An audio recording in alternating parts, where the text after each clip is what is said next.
जय हिंद दर्शकों, मैं राघव इन्वेस्टमेंट पाठशाला में एक बार फिर से आपका स्वागत करता हूं। यहां हम सीखते हैं इन्वेस्टमेंट बेसिक से एडवांस लेवल तक। आज का वीडियो बहुत ही ज़्यादा इंपॉर्टेंट है। आज के वीडियो में हम स्टॉक एसआईपी के बारे में डिस्कस करेंगे।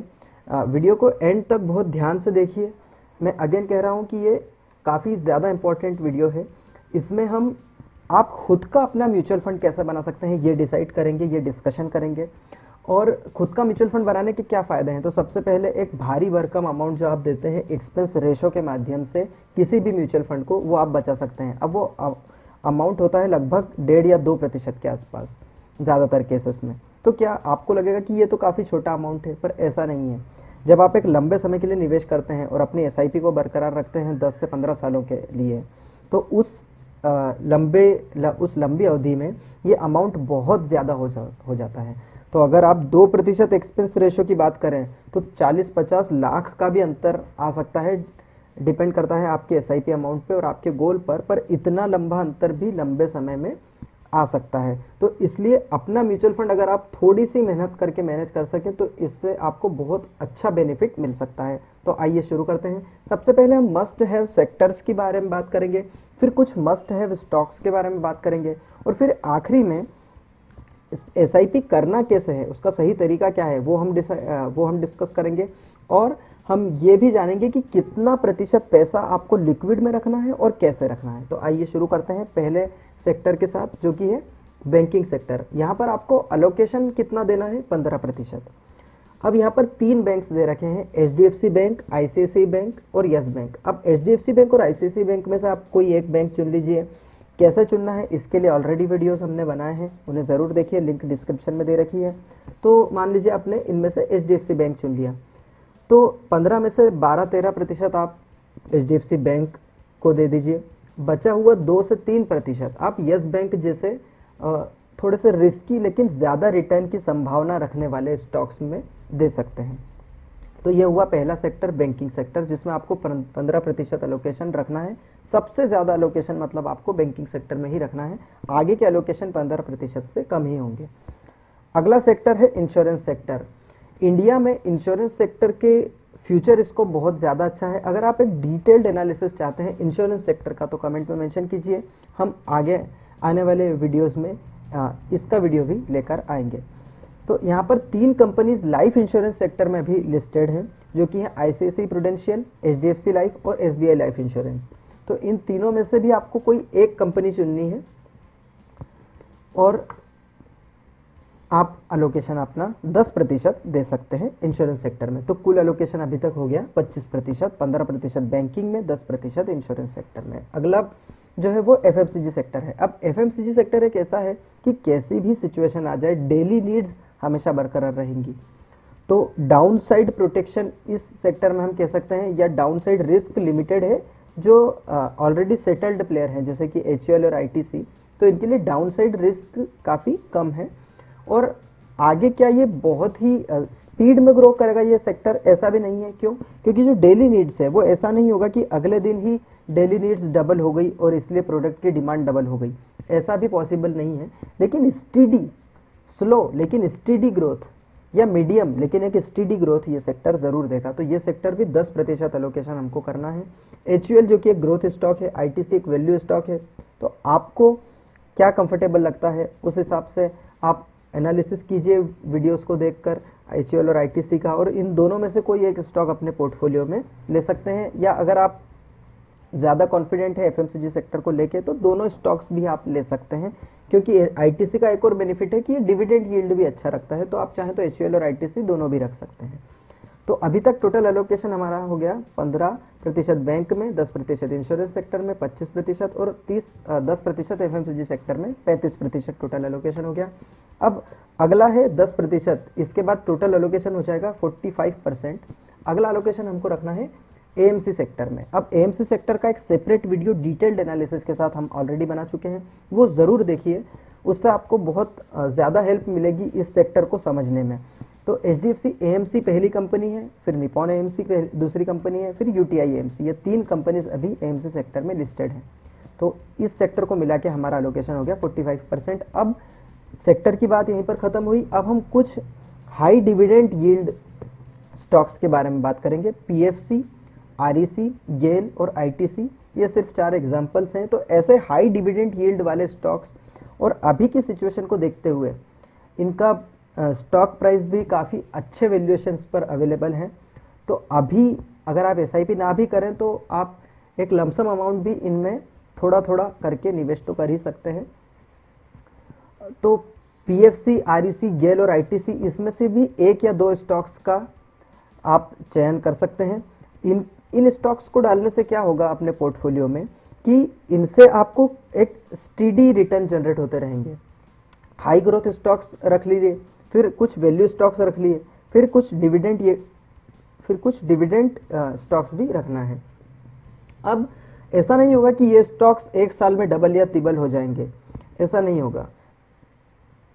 3 गुना 4 गुना ऐसी ग्रोथ ये स्टॉक्स ना भी दिखाएं, लेकिन एक स्टीडी डिविडेंड आपको देंगे। जैसे कि पीएफसी का अभी के प्राइस को देखते हुए 10% डिविडेंड यील्ड है, आरईसी का 10% है। पीएफसी आरईसी की ही पेरेंट कंपनी है, तो इन दोनों में से कोई एक ही कंपनी चुनिएगा। और गेल का 7.5% और आईटीसी का 5.84%, जो कि बहुत ही तगड़े डिविडेंड यील्ड्स हैं। ऐसे डिविडेंड यील्ड या जो कि एफडी से तो काफ़ी बेटर है। तो ये स्टॉक्स भी आपके एसआईपी पोर्टफोलियो में जरूर होना चाहिए। अब कुछ मस्ट हैव स्टॉक्स यहाँ पर हैं। अब हमने सेक्टर्स तक तो 45% एलोकेशन की बात कर ली थी। अब यहाँ से जो स्टॉक्स हैं वो आपको अपने अपने कंफर्ट के हिसाब से, फिर आपको अपने एनालिसिस के हिसाब से आप यहाँ पर एलोकेशन चेंज कर सकते हैं कि अब किन स्टॉक्स में कितना प्रतिशत एलोकेशन आपको रखना है, वो आप डिसाइड कीजिए और उसको कैसे एक पोर्टफोलियो के रूप में बनाना है वो भी हम देखेंगे आगे। तो मस्ट हैव स्टॉक्स हैं Bajaj finance, TCS, Asian paints और पिडिलाइट इंडस्ट्रीज। इसके अलावा भी काफ़ी सारे स्टॉक्स हो सकते हैं, लेकिन सिर्फ एग्जाम्पल के तौर पर हमने यहाँ पर 4 स्टॉक्स लिए हैं।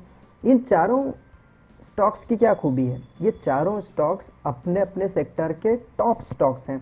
तो बजाज फाइनेंस हो गया, टीसीएस हो गया, एशियन पेंट्स हो गया या पिडिलाइट इंडस्ट्रीज। पिडिलाइट इंडस्ट्रीज मतलब फेविकॉल वाला स्टॉक। तो ये चारों ही अपने अपने सेक्टर के दिग्गज स्टॉक्स हैं और चारों की ही फ्यूचर ग्रोथ के एस्पेक्ट्स काफ़ी अच्छे हैं। तो इन्हें भी आप अपने एसआईपी स्टॉक्स में ज़रूर शामिल कीजिए। तो अभी तक जो टोटल नंबर ऑफ स्टॉक्स हमारे हुए वो 10 से 12 स्टॉक्स के आसपास हुए। तो इतने मिनिमम 10 स्टॉक्स तो आपको एसआईपी में रखना ही है। अब यहाँ पर कुछ इंपॉर्टेंट पॉइंट्स दे रखे हैं।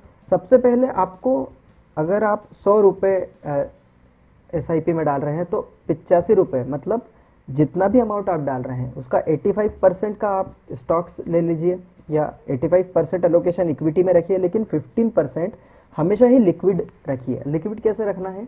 निपॉन इंडिया लिक्विड 20 ईटीएफ के माध्यम से।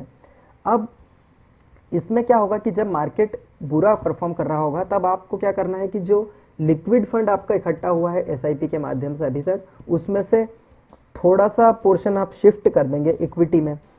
और इसी तरीके से जब मार्केट बहुत अच्छा परफॉर्म कर रहा होगा, जब आपका पोर्टफोलियो बहुत अच्छा रिटर्न देगा, तो आपको इसका उल्टा करना है। आपको थोड़े से स्टॉक्स में प्रॉफिट बुकिंग करना है और उस अमाउंट को लिक्विड 20 में शिफ्ट कर देना है। अब यहाँ पर एक चीज़ और आप कर सकते हैं कि अभी तक हमने सारे ही अच्छे स्टॉक्स देखे, लेकिन आप थोड़े से रिस्की या रिस्की से ज़्यादा अच्छी टर्म हम ये यूज़ करें कि जिनमें फ्यूचर ग्रोथ बहुत अच्छी है, हाँ मनी डूबने की संभावना भी हो सकती है, इसीलिए हम सिर्फ 5 या 10% का एलोकेशन यहाँ पर करेंगे। डिपेंड करता है कि आप कितनी रिस्क उठाना चाहते हैं। तो कुछ वोलेटाइल स्टॉक्स भी रखिए, जैसे कि यस बैंक हो गया या डेल्टा कॉप हो गया। ये स्मॉल कैप कंपनीज हैं, सिर्फ 2 एग्जाम्पल हमने यहाँ लिए हैं।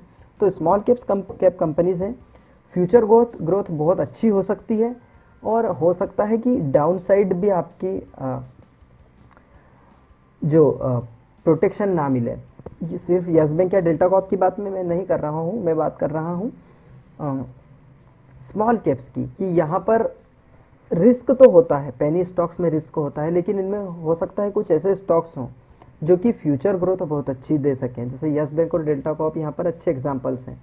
तो इतना ही पैसा इसमें डालिए जितना कि आप डूबने में भी कोई प्रॉब्लम नहीं। तो 5% आप इसमें डाल सकते हैं, ज़्यादा से ज़्यादा 10% डाल सकते हैं स्मॉल कैप या पेनी स्टॉक्स में।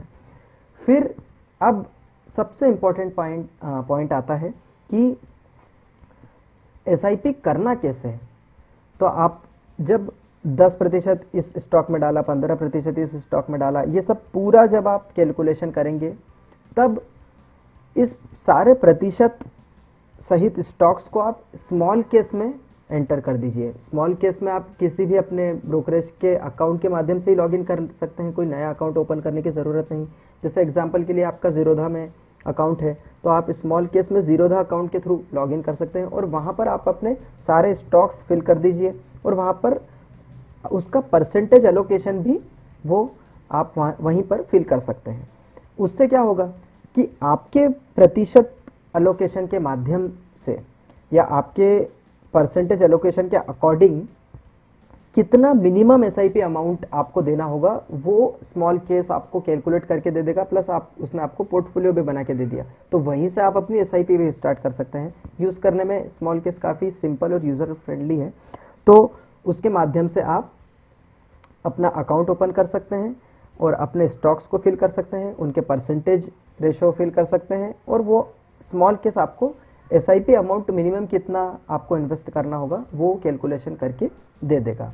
और एक मोस्ट इम्पॉर्टेंट पॉइंट वो ये कि किसी भी एक स्टॉक में 15% से ज़्यादा 15% से ज़्यादा अलोकेशन आपको नहीं रखना है, क्योंकि जितना ज़्यादा अलोकेशन एक सिंगल स्टॉक में आप रखते जाएंगे उतना ज़्यादा रिस्क भी बढ़ते जाएगा। तो ये पॉइंट भी हमेशा याद रखिए, एक स्टॉक में 15% से ज़्यादा अलोकेशन, मैक्सिमम अलोकेशन 15% एक स्टॉक के लिए, उससे ज़्यादा नहीं देना है। तो इस वीडियो में बस इतना ही।